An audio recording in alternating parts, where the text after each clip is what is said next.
Welcome back to the Junkyard Dawgcast, everybody. I'm Jay Groh with Dogs 24/7. With me, Kip Adams, Rusty Mansell, Dogs 24/7, and Josh Pate from just 24/7 Sports. He's the man. Yeah. And listen, we're previewing Georgia Vanderbilt. We're gonna shoot it around a little bit and talk about kind of what's going on this weekend. We're gonna talk about how Georgia can get up for a game like this. We're gonna predict the game, and then we're gonna let you guys go because we have had quite the ordeal.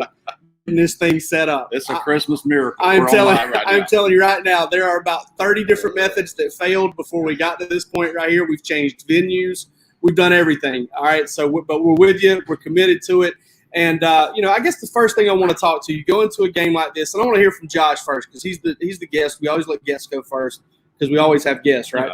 I want to give Josh a chance to talk about this first. Josh, what Georgia Vanderbilt, is there anything that you can learn about Georgia through a game like this? Well, I mean, I think anytime you scan the Junkyard, anytime you talk to any Georgia fan, I mean, I got them blowing up my phone all day, every day. It's, hey, love what we look like so far. Love the record. Love that 3-0. But when we going to run the ball? When we going to run the ball like we're supposed to run the ball? And it's kind of funny because you're sitting there watching Bama play Florida, and they're squeaking by Florida, and the same thing's being said. And so, like, from my perception, all the teams I've seen so far, you got a clear 1-2, I think, nationally, and yet you got the same question kind of being asked about both of them. So it stands to reason, if you want to accomplish something here, putting 275 or 315 on the ground, that'd be really nice to see. It'd be nice to get out injury-free. It'd be nice to just be crisp. And it's also nice that we're in Nashville, Tennessee in the middle of September and not in the middle of November. That's right. That's absolutely right. And you would have never heard a Georgia fan, I mean, maybe a couple, two or three, you'd have never heard one say, when are we going to run the ball this offseason? Crazy. And now all of a sudden you're like, why can't we run the ball?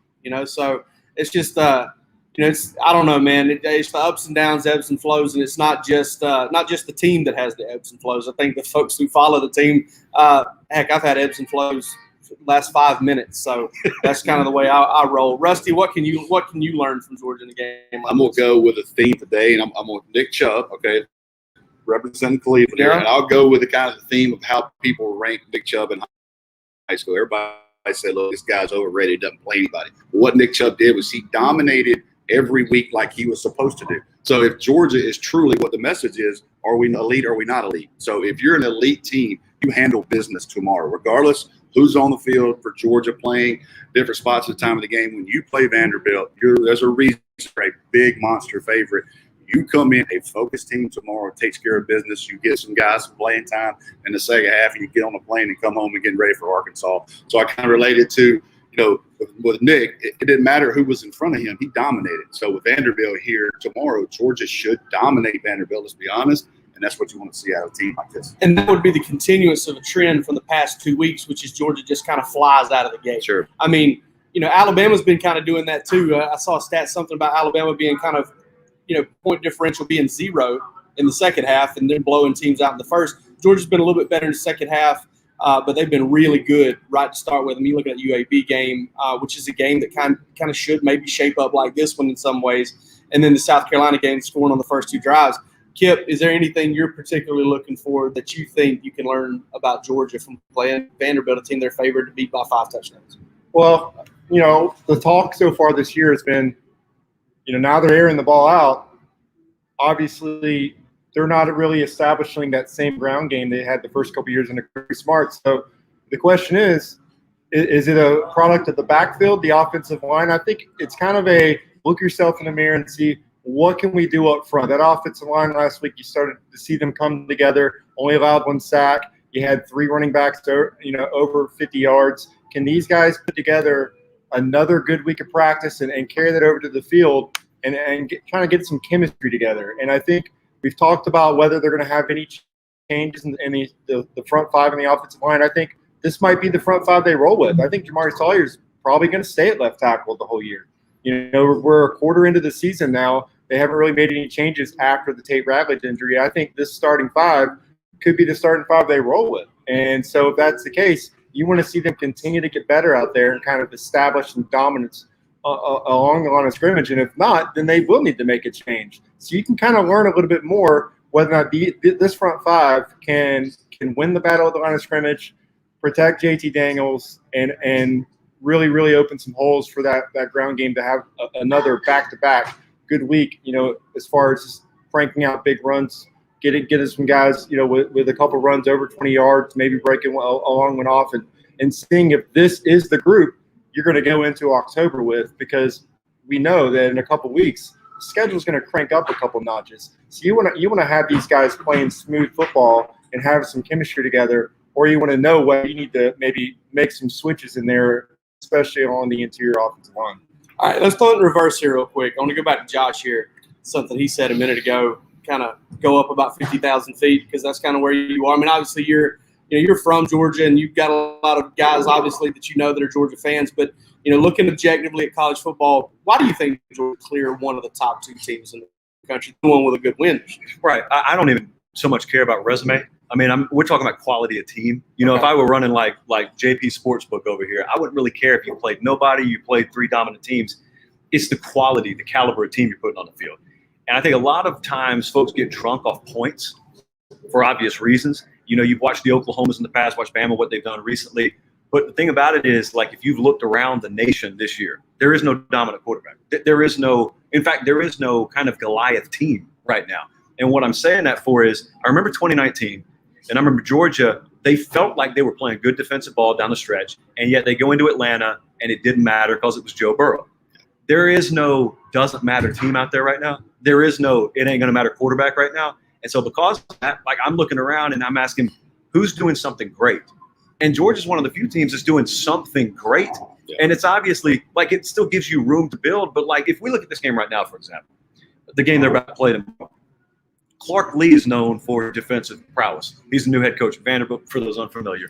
But at the very least, what this game tomorrow may do is it may give you a little indication as to how Derek Mason's going to play you down the road, or how Todd Grantham's going to play down the road. In other words, the way Clark Lee sees your offense and the way he best sees fit to defend you, he's got inferior athletes. But somewhere down the road, someone with comparable athletes are probably going to show you very similar look. So even in a 45-10 blowout tomorrow, you could learn a lot, and the coaching staff could learn a lot about what they're going to see down the road a little bit. But back to your question, I mean, it's how many people are doing something at a high level or great, and they're hitting a lot of it so far this year. You got a lot of preseason rankings, and that's a reputation. That's a great point. You don't think that Alabama's not going to watch what Barry Odom did to Ole Miss last year, right? 6 interceptions from Matt Corral, the scheme they threw at them. That's exactly a great point for what Clark Lee can do. I mean, I think it's already kind of going to do that for Georgia's defense, where I'm sure Josh would put Georgia's defense, especially the defensive front seven, right, in the trusted category at this point. Yep. You talk about that it does one thing well. Well, Georgia gave up 4 plays, 30 yards more to South Carolina last week. One of them against a quarterback that was a GA not too long ago, and it was a great throw, but it was also a guy who beat Georgia's secondary deep. If you're talking about how do you want to attack this Georgia secondary, then you're not going to sit there and frame your head against the wall over and over and over again and try to run it down Jordan Davis's throat or run it down Devontae Wyatt's. South Carolina kind of got tired of doing that. They had some successful plays up top. Now, they weren't able to hit bat 1,000, there's still not much of a margin for error, even if you take that route. But it's your best opportunity to kind of attack Georgia and get after them, is to kind of try to bite off big chunks of yardage down the field, throwing the football. Josh, we're going to be taking a break here in just a second, so I want to make sure we get this in. What's Georgia's favorite by this game? 35? Is it 35 now? 35. Some places 35.5. All right, good teams win, great teams cover. JP Sportsbook, you said. Yeah. If you put it at 35, are you worried about losing money? No, still love them. Yeah. Still, I'm telling you, we run numbers. Now, I'm not betting on it because I hate. We run numbers. I hate me and my mirrors. I got mystery partners now. They wish to remain nameless, but they work in the field of numbers, data scientists types. Yeah. Aren't a lot of them where we're from in South Georgia, but there are some that exist. So that model spat out a huge number for Georgia. I get uncomfortable laying 5 touchdowns in conference play, but it spat it out. But especially on the road, right? What about that under? What about that under? Just asking for a friend. What do you think about that over? Perhaps a team total under. But I'll tell you, like you were so Rusty said earlier, the concept of like great teams going on the road, taking care of their business, or doing it at home, whatever. People dismiss that. It's one of the most important things, one of the most important hallmarks. If you're looking for like commonality of past championship teams, that's what they did. It's what got me so excited about Arkansas last week. Yeah. It ain't that they beat Texas. It's that Georgia Southern came in there the next week and they ran it up on Georgia Southern. Yeah. It's people want to discount it when you struggle against inferior teams because they say, well, we just weren't up for it. the hallmark of a great team is they played with standard every week. And so, like, that's why Kirby Smart will probably not use the phrase big game, just a game. And people think that's Coach Speak. It's not Coach Speak. He's trying to build a championship culture. So that's what I look for tomorrow. And if I had to bet the side, Josh, it would be on Georgia to cover. Okay. And you didn't answer that over under. What do you like you like the over under? I think Rusty. I think you need to find. Do you like the under? Do you like the under? I'm just asking. Do you like the under? What is the total at? I think it was 51.5. I think That's an important half. So I'm thinking Rusty's stone cold. If it's 42-7, you're good. But let me ask you something. So it's 48-3, late fourth quarter. Georgia's got some backups in. You covered all of them in high school, and one of them gets in the open field. Oh, you hoping for turf monster, or you hoping friends for? of mine are hoping for turf monster? Okay, I got you. Are they wise guys? I got some guys in Rome that are hoping that he kind of steps out on the sideline by accident. Rome, Italy. We'll just imagine that. Wise guys. Yeah. All right, let's take a break here real quick. And Josh, thanks for joining us. You're going to be leaving here during the break to go to Arkansas, Texas A&M. Yep. Wait, quick thoughts on that. Yeah, quick thoughts on that real quick. All right, so A&M's favored by 5.5 right now, or 5 depending on where you look. It's really interesting because you don't have a big quarterback edge right now with A&M. They're playing a backup. You do not, I don't think, have an identity edge. Like Texas A&M, when you watch them right now, they walk like someone on thin ice. That's how they've operated because they don't really have a grasp of what they're going to be this year. Yeah. Arkansas is the total inverse of that. Arkansas would drive the Mack truck over the ice right now. They're totally comfortable in who they are. And it's really hard for me to shake that. Like if you've got an edge at quarterback, I could look at your talent advantage and I could look at all your top-ranked recruiting classes and I could ride with you. But in light of having that, I actually went with Arkansas to win the game outright. Yeah, that team kind of reminds me of Georgia 2019. We'll talk about this next week, but a little sneaky stat on Arkansas. They got 11 kids that play. They're 23 years old. 11 kids. They got more seniors to come back than anybody else in the country. So you start talking about a team that's focused in the locker room. They know what's in front of them. There's great 18, 19-year-old kids all around the country. But you're talking about some grown men and you got some men able to say, my daddy plays for Arkansas. That's right. Yes. That's right. So I'm just saying, a very focused team. A very focused team will be coming to Athens next weekend. We'll talk about that all next week, man. Good to have you, Josh. Safe travel, buddy. Yep. Yeah, thanks for coming, man. Yep. We really appreciate it. A break here on the side. All right, man. Oh.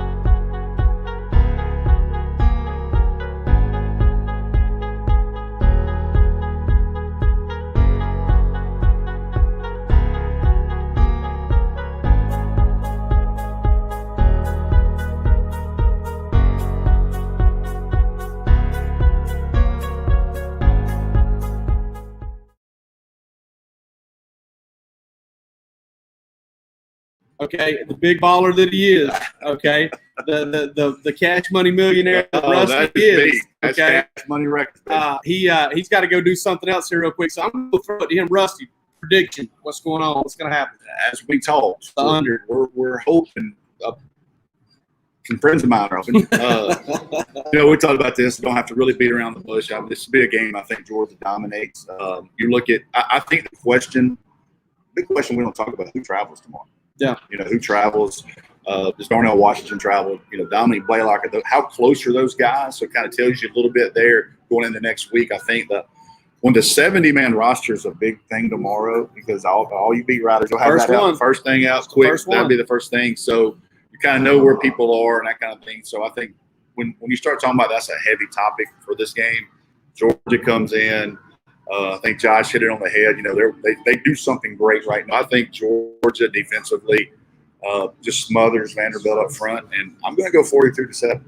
What's that? 49? Yeah, I'll go 42-7. 42-7. 42-7. So, I want to say thanks though to Josh, man. I mean, awesome to have him on and what he does and what he's come from, and just watching him work for us is incredible. His podcast and just how many people ask me about him now. Ask about his medium shirt. I mean, everybody's asking about his white shirt. You waited till he walked out of the room. I waited till he walked out for the dang sure on that. But it's awesome having him, and he's doing a great job for us. Who's your player of the game? Player of the game. Say I picked Kendall Milton 2 weeks in a row. And I thought you were about to make it 3. I have not made it 3. Thought about this a little bit. I'm going to go JT Daniels. I think JT Daniels will get to take some shots tomorrow. I think Vandy's going to challenge him and say, look, you're going to make some plays on the eggs. That kind of deal. The receivers got some touches last week. I think, A.D. Mitchell really kind of showed up, really thought about him. But I'll take JT Daniel tomorrow to have a big game to kind of catapult himself into next week. All right, man. Beat y'all upstairs. Go do your thing. I'm gonna beat y'all upstairs. Go do your thing. Go get a jump start on the Stay hydrated, my on the friend. libations. Kit, what you got as far as picks, man?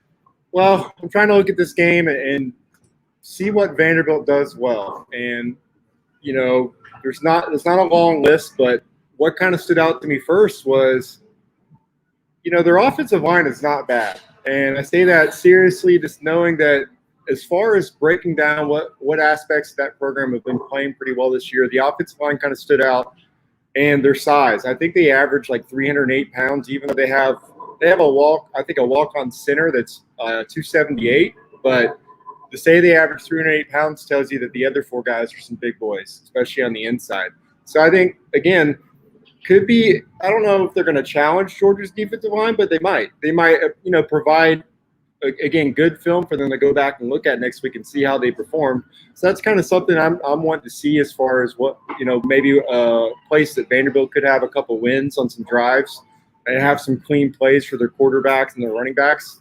And they're also really good in third down defense. So I think I came in this game thinking once again, like Rusty, that picking a running back on the road in the SEC, Georgia's trying to just put this game away, get out of here quickly. I came in thinking, I would go with Zamir White, but I'm with Rusty. I think this is a great opportunity for JT Daniels to make some plays down the field, and I think that trying to break down Vanderbilt on some third down situations and catch them looking in third and four, third and five, maybe some toss actions.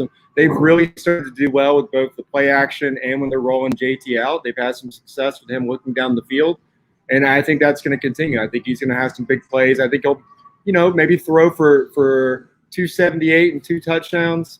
They scatter 3 touchdowns across the backfield, have another defensive score, and I think I like Josh's score he mentioned earlier. That kind of stuck out in my mind when I started thinking about this game today. I got Georgia winning this game 45-10. All right. I look at this game, and I think it's one Georgia can absolutely take advantage, take control of early. And it's not because maybe they do have a defensive score. I think there might be a special team score coming because Vandy is bad. Very limited sample size, but they've been bad when they've had to cover kicks. They've been really bad when they've had to cover punts. Georgia does such a good job of getting the punt return started that and Kearis Jackson is kind of coming along there. I think that's the way, you score, you come out, you get a defensive stop, you return a punt for a touchdown. It almost feels like game over. And that's kind of the way I look at it. I think this is a game that Georgia should control throughout. When you look at – not only when you go back and you look at Vanderbilt as a football team and you watch them on film, but when you just look at the numbers, I mean, this is a team that's kind of gotten dominated this year in a lot of ways. And I don't think that's going to stop. Maybe there's a little bit of a sleepy start, but I kind of expect Georgia to get the run game going. I expect the pass game to be efficient. I expect Georgia to win special teams and defense. And, I think that this is one of those, because of the fact that there's a limited roster, there's only 70, you're not going to see the 90th player. You're not going to see they're going to get guys that played the last 2 weeks that didn't make this trip. And I think you're going to see more guys in the game longer. You're going to see bigger plays. I've kind of tossed around 2 scores, but the one I like the most, I like 55-6. Okay. I think Georgia's going to kind of really, really run away with it. And I like Kearis Jackson to be the player of the game. You're talking about a guy that, listen, one of the guys I heard the most about this week behind the scenes as far as, the progression he's made for the past couple weeks is Kearis Jackson. That's really good news for Georgia's passing game. I think you're looking at a touchdown on special teams, maybe a touchdown on offense as well. Folks, thanks so much for tuning into this show. And again, you have no idea the headache it was to run around and make this happen, but we weren't going to not make it happen because we really wanted to do this live in Nashville. We were close to that. And okay, maybe we're a little closer than I thought. Maybe throwing our hat up and saying forget about it. But listen, subscribe if you haven't already. Definitely tune into the live shows, watch them later, tune into the podcast. Obviously. You can get the podcast wherever you get them, where iTunes, Stitcher, all of that stuff, Spotify. And we'll be back with you. Well, I guess Kip or myself or Rusty, one of us, will be back with you after Maybe the Jordan. game on Saturday. Maybe Jordan by himself. Who knows? Jordan's the man, so he might try to do it himself. But one of us will be back with you Saturday after the game, and then obviously we'll be with you starting on Monday for our 3 shows next week. But for this episode of the Junkyard Dawgcast, it was Rusty Mansell, but he's gone. And Josh Josh Pate. Yeah, these guys are too important to stick around and finish. But Kip, myself, you guys take it easy.